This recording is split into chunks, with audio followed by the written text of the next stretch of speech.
আমি 3 তলাতে এসেছিলাম, আর যেতে পারছি না, বৃষ্টি হচ্ছে প্রচুর। আমি এখানে দাঁড়িয়ে আছি, ছোট একটা রুম আছে, এই রুমের মধ্যে যার ধারে তো চাষ রোয়া শুরু হয়ে গেছে। আর কিছুদিনের মধ্যে আমাদেরও চাষ রোয়া শুরু হবে। আজ 5-7 দিন বৃষ্টি হয়নি, আজকে বৃষ্টি হলো, ভালো লাগছে। যা গরম, বৃষ্টিটা একটু হচ্ছে, স্বস্তি। এতটাই বর্ষার গরম, তো প্যাচপ্যাচানি গরম, এই গরম সহ্য করার নয়। আর বৃষ্টির ফোঁটাগুলো খুব বড় বড় পড়ছে। বৃষ্টি হচ্ছে, ভাবছি আজ সন্ধ্যাবেলা একটু তালের ফুলুরি বানাবো। এরকম বৃষ্টির সময় তালের ফুলুরি খেতে খুব সুন্দর লাগে। ছাদ থেকে কি সুন্দর লাগছে দেখুন চারপাশটা।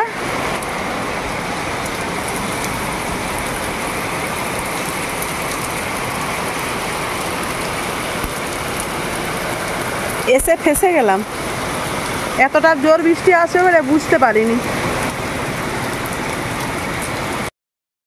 এখন সন্ধেবেলা চলে এসেছি, তালের ফুলুরি বানাবো।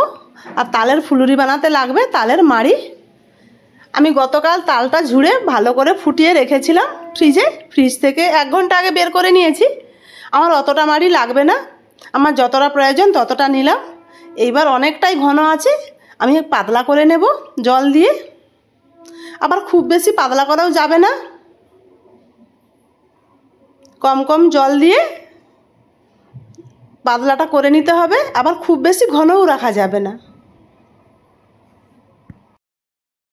আমি গ্যাসটা জ্বালিয়ে দিয়েছি, এবারে তালমাড়িটা ভালো করে ফুটিয়ে নে। অনেকেই কাঁচা মাড়িতে ফুলুরি বানায়, অনেকেই না, আমি বেশিরভাগটাই দেখেছি। আমি কোনোদিন কাঁচা মাড়িতে ফুলুরি বানাই না। আমি কিভাবে ফুলুরিটা বানাই আপনারা দেখুন, দারুণ খেতে লাগে। নরম তুলতুলে হয় আর ভিতরটা পুরো ফাঁপা হয়।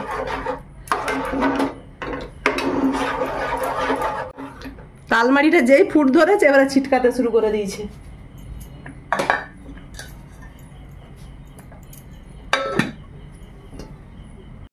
তালমাড়িটা ভালোভাবে ফুটে গেছে, ঢাকা খুলতে ভয় হচ্ছে, এতটাই ছিটকাচ্ছে। আমি নিভিয়ে দেই গ্যাসটা।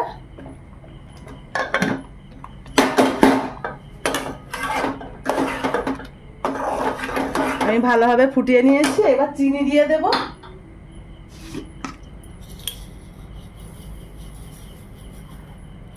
গরম অবস্থাতে চিনিটা দিলাম, চিনিটা গলে যাবে।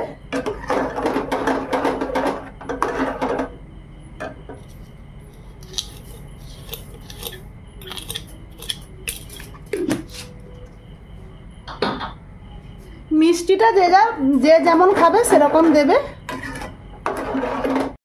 এবার আমি গুলগুলির জন্য গোলনাটা করে নেব।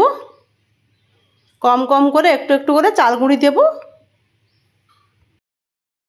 ভালোই গরম আছে তো, হাত দিয়ে করা যাবে না, এই চামচটা দিয়ে আমি মাখিয়ে নেব। আর চিনিটাও কি সুন্দর গলে গেছে দেখুন।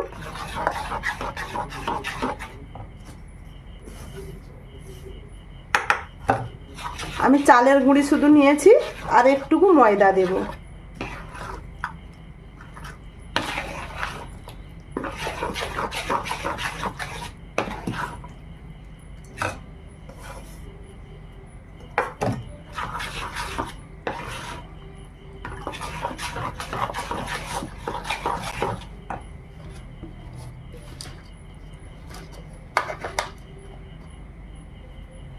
ময়দা দিলাম খুবই কম।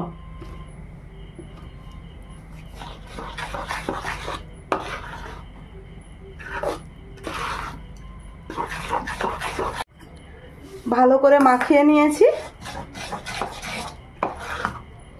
এইবার দেব নারকেল কুচানো। যেহেতু গরম অবস্থাতে আমি মাখালাম, ফুলুরিটা খুব নরম হবে। ভালো করে এবার মাখিয়ে নিতে হবে। যত বেশি ফিটানো হবে তত বেশি ফুলুরিটা ফুলবে এবং নরম হবে। আমার খুব সুন্দর করে মাখানো হয়ে গেছে। এবারে চলুন ফুলুরিটা ভেজে নেই।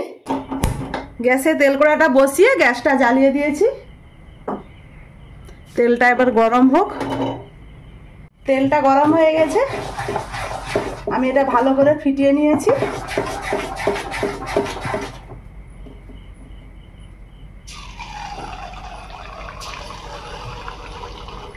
এবার তেলে দিচ্ছি, দেখি কীরকম হয়। আশা করি ভালোই হবে।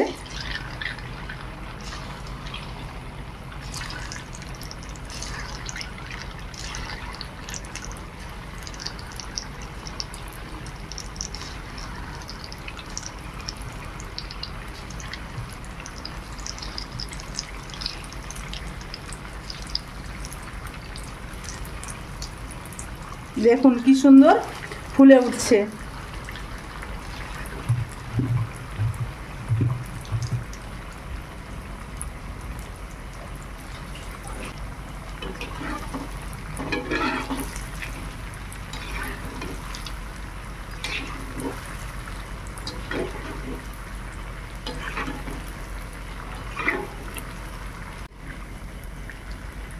হয়ে গেছে, এবারে তেল থেকে তুলে নে।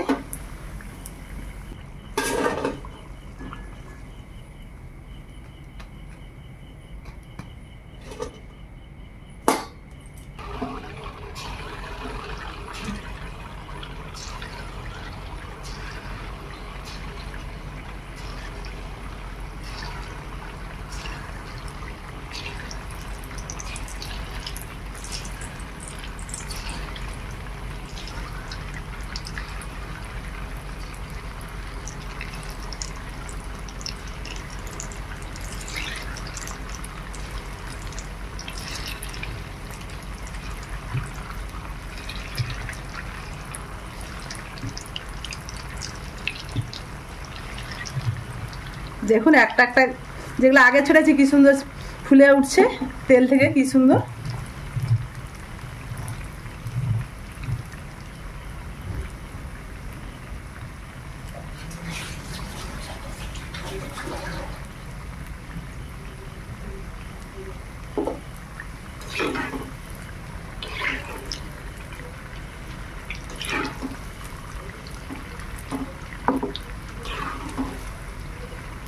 একসঙ্গে অনেকগুলো ছেড়েছি কিন্তু কেউ কারো গায়ে লাগেনি। দেখুন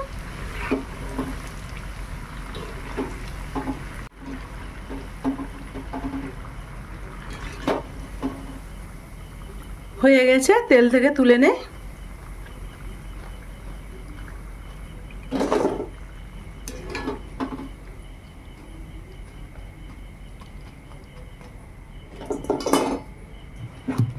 প্রত্যেকবারে তেলে ছাড়ার আগে ভালো করে একটু ফিটিয়ে নিতে হবে।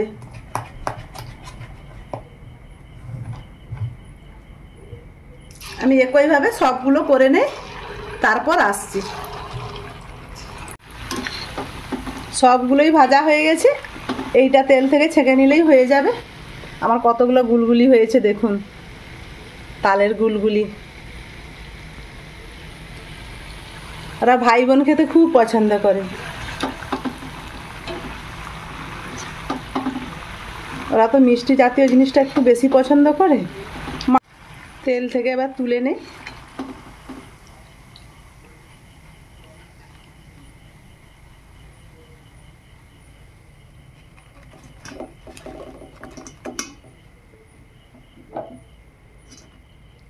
আমার গুলগুলিগুলো কেমন হয়েছে অবশ্যই কমেন্টে জানাবেন।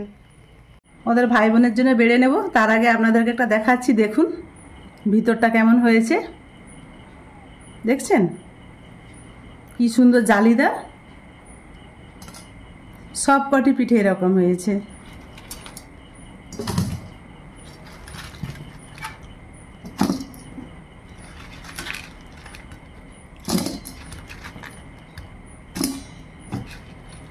ওদের ভাই বোনের জন্য বেড়ে দিলাম, ওরা এবারে খাবে।